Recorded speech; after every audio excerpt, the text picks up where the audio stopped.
pare, ang tingin ko naman, well, hindsight, hirap si KQ sa maliit. Correct. Hindi, pare, tatanungin ko sa iyo mamaya. Hirap siya sa maliit kasi pare, ibang skill level yun eh. Yung malaki, komportable siya kahit maliit ang banta. Ikaw, sanay ka. Ako, mas paborable sa akin, maliit. Pero si KQ, na sanay siya sa malaki, lalaruin niya sa labas, grabe yung skill niya, nagagawa niya. Pero ito, baliktad.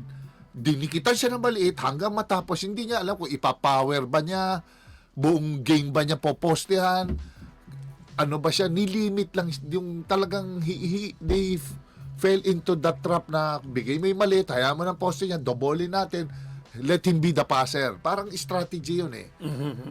Tapos naging paborable sa ng koponan ng UP. Kasi stocky din yung kumuha, si Torres, bato-bato din, hindi niya talaga basta-basta maiwan. Minsan nga, there was a point, pinoste, in-step back niya.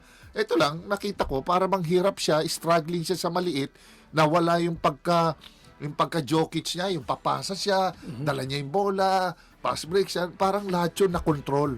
So yun ang yun ang nakita ko doon na medyo bad game din talaga si Kevin, na idikit niya, meron siya crucial na tinira, pero hindi yun yung usual na laro niya. I don't know nga pare, baka yun to na yung sa topic natin, baka distracted na siya pare, doon sa mga kwentong nangyari.